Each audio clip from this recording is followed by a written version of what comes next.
Hello, I'm John Richards, Head of Developer Relations at Paladin Cloud. And I'm really excited today to get to talk to Scott. So let me bring him over on here. Scott Reynolds is the Senior Director of Enterprise Cybersecurity at ISACA. Scott, thank you so much for joining us today. Yeah, you're welcome. Glad to be here. Well, I'm glad we got a chance to talk to you. I was looking a little bit at your history, what you've done before. I see you've been a CISO at some startups. You've got quite the security history there. I'd love to hear a little bit about what led you that journey and how you ended up over at ISACA. Yeah. So a little bit about me. I've kind of been involved in the manufacturing, healthcare, fintech industries over the course of my career. Various different roles, all the way from, database admin, engineer, DevOps engineer, and I found that really over the time, everything had a little tendril in security. So what I felt was in every single role, I still had involvement in maintaining security, helping grow it, and make sure that as we evolved, we were doing it in a secure manner.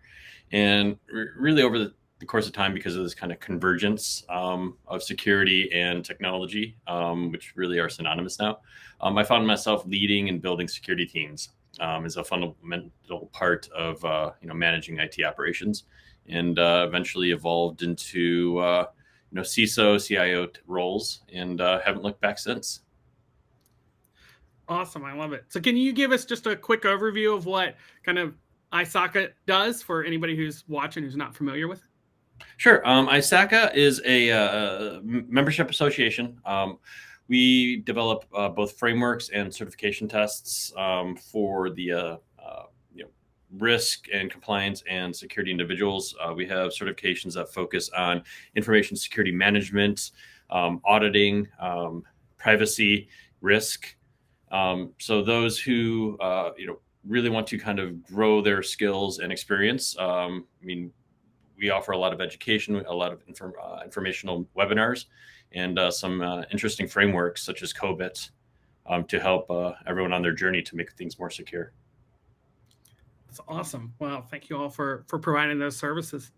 So you've kind of been in cybersecurity and in just the cloud for quite a while with these different roles that you've been in, and I'm sure across that time you've had to deal with this idea of like digital transformation or organizations moving over to the cloud. So I'd love to hear a little bit about what that journey's looked like for you at organizations that have dealt with that, and kind of what that looks like at ISACA right now. Yeah. So I think it really kind of looks different with every organization, depending on how rapidly you adopt new technology, how long you let things stay in an unsupported or legacy state. But I really think that most of the transformations that I've seen are driven by just new and better technology, because the world is constantly evolving.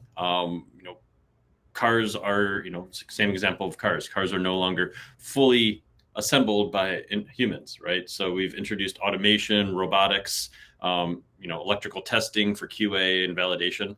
And it's really helped reduce the amount of time and effort it takes to build a car. Same for technology, is that, what was good 10 years ago may not be the optimal state for today, especially for remaining as nimble and agile as you can be as an organization.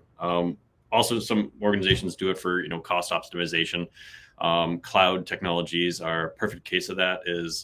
We used to use a lot of data center centric hardware, where not only did you manage the servers, but also the network. Now, because of cloud technologies, it's really abstracted some of that and made it the entry and the barrier a little bit smaller for new organizations to take their great idea and turn it into a business. What are the things you're thinking about from like a security perspective as that shift happens? Like what new challenges kind of arise, and what maybe is easier? Yeah, I think really the first things that come to mind for me is just as you evolve and transition from legacy to new, both stay parallel running, right? And first thing that comes to mind is just your attack surface, being able to manage the old, but also integrate the new. But with new also comes more complexity, more security rules. Good example is cloud security. While it's great from a onboarding and just getting stuff up and running, they do have this concept of shared security where they manage the infrastructure, they manage the storage, but really the IAM, access management, the network configuration, ingress and egress traffic from the network are still your responsibility. And as you evolve to that and add more and more cloud providers, more integrations, becomes much more complex. There's also more data transference. So a lot of data privacy and compliance requirements there, especially as the world evolves with, GDPR, which everyone hopefully by now knows. It is, regulation that puts a lot more power and control of individuals' data in the hands of the consumer and the individual. And the U.S. is following suit with other acts. Also, along with that is just threat detection. As you evolve, the ability to really understand how your events are being collected. The new system may not be compatible with the old. So it's really just kind of focusing on the lift and shift and, hopefully not changing the engine on an airplane 50,000 feet. Yes. Yeah, really just being able to adapt with the times and understand what you're trying to protect. So with that, you bring up some really great points there. What do you see organizations doing, or what are you doing to help kind of get visibility into that attack surface, get visibility into that, dealing with the threat and risks out there that are going on? Yeah, I think this is a good question because, again, I go back to the data center where it was very easy to go in and inventory your servers, inventory your network, inventory your application servers. With the advent of virtualization, it made it a little bit more difficult, but still maintainable. However, with the cloud, it becomes a little bit more difficult, right? Because you not only have multiple regions, you also have multiple applications, you have multiple services, you have different levels of access privileges. So me personally, I mean, the first thing I always do in any new organization or anytime I'm asked this question is, what are you trying to protect? And I think it really starts with just building an inventory of assets, really understanding what are you trying to protect, because if you don't know it, or if it's shadow IT, you can't really do anything about it. I mean, based on that, probably my next step would probably be looking at the individual assets and understanding, what is the risk? Is it running a unsupported system? Is it on the, demilitarized zone of the network? Is it internal facing? What are the risks? And, what are the kind of the baselines that I need to enact to ensure that that system is as secure as possible? After that, I would probably look at the network perimeter. What does the external attack surface look like? What services am I exposing externally? What does the traffic from internal external look like?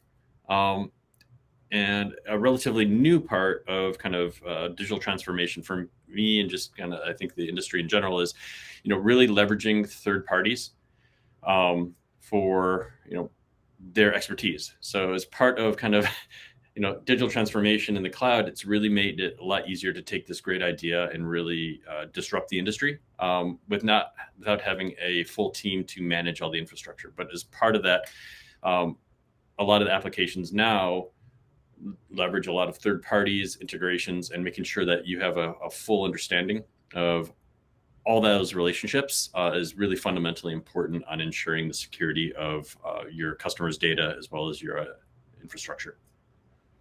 I really love that inside out approach. So many people are kind of used to that perimeter, and we've been hearing like perimeter security is so hard, but I love this idea of like starting with what you want to protect and then working out towards that perimeter instead of the reverse. Really good advice there. Thank you. So as you're looking at doing all of this, what are the kind of metrics that you're looking at to see the efficacy, like how successful this is being for teams? Are there any specific metrics you look towards when you're kind of gauging if that approach is succeeding?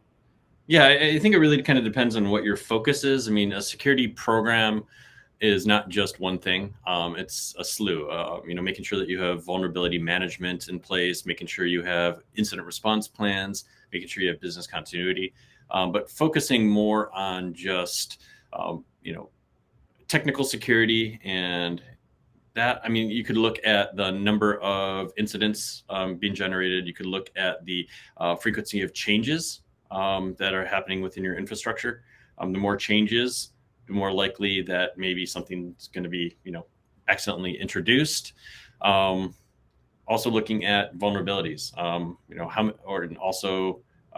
of traffic. If traffic spikes externally up rapidly, maybe someone is trying to brute force, or maybe you're just doing a big, release, and people are starting to use your system more.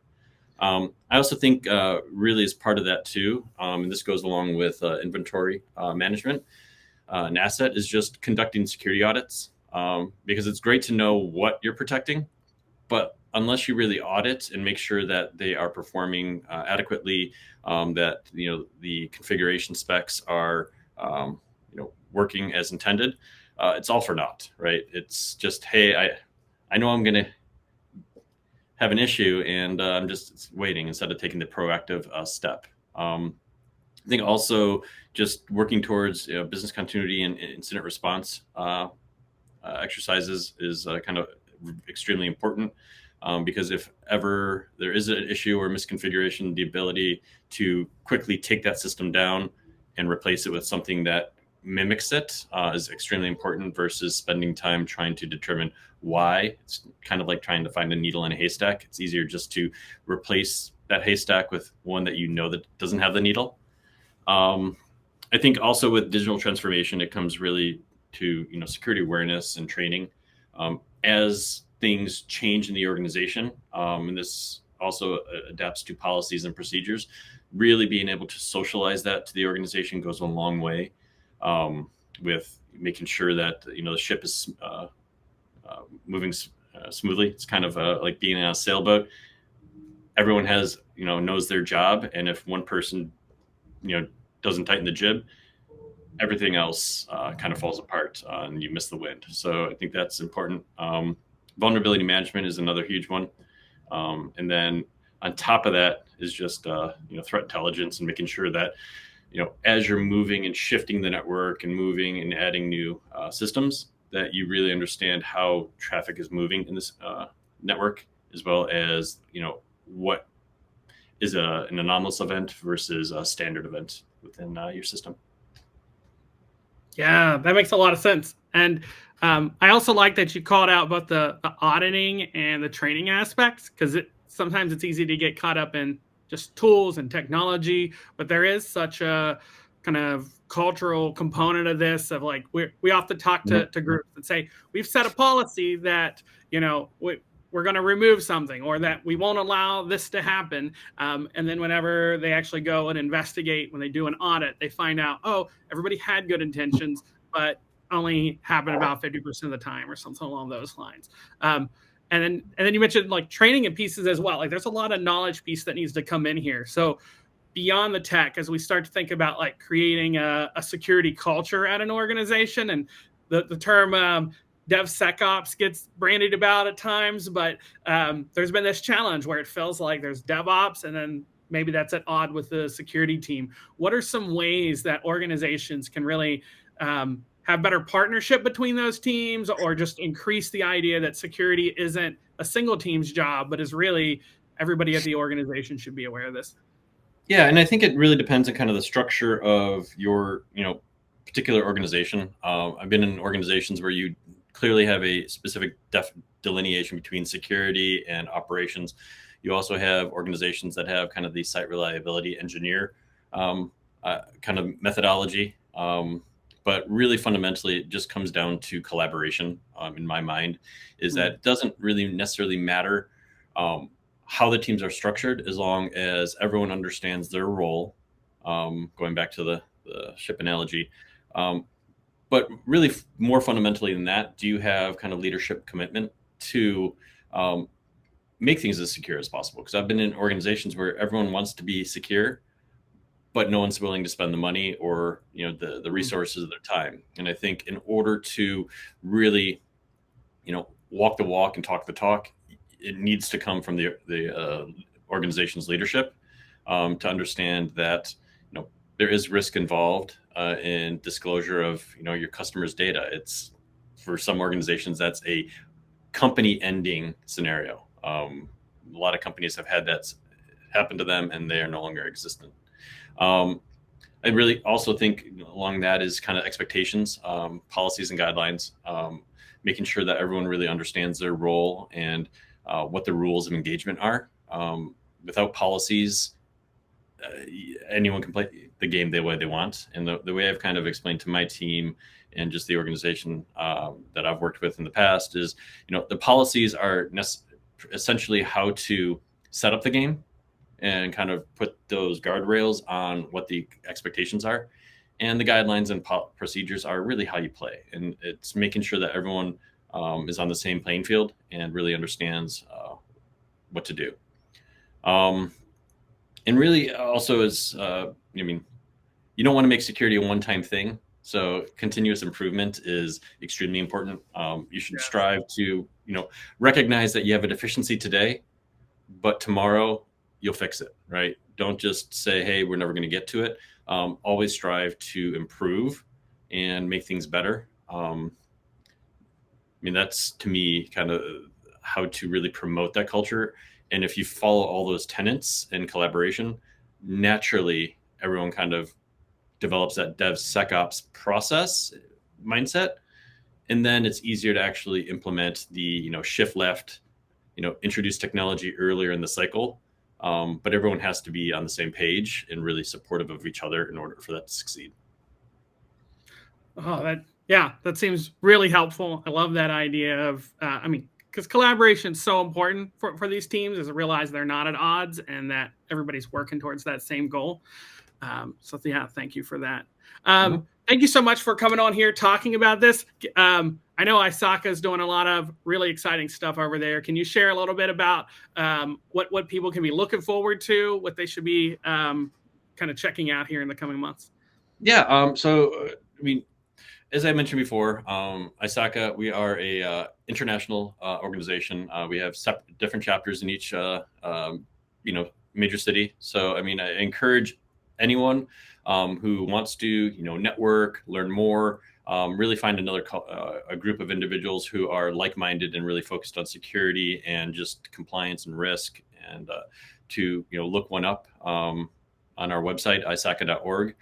We also are working on a digital trust ecosystem framework with the idea of focusing on ensuring that not just systems trust each other, but also the human component and the culture aspect aligns, because computers can't really do much without humans currently. It's not to say in the future that's not the case, but that framework is in process now. So we have a lot more commentary and webinars on our website, and I really encourage everyone to take a look and try to learn a little something here and there. Absolutely. And we'll make sure the link is included down below if you want to check that out. Thank you so much, Scott, for joining me here today. I appreciate it. I'm John Richards from Paladin Cloud. We've got an open source security as code free repo on GitHub. Go check it out and give us a star. Thank you so much for watching, and we look forward to the next time we get to interact. Thanks, everyone. Bye, John.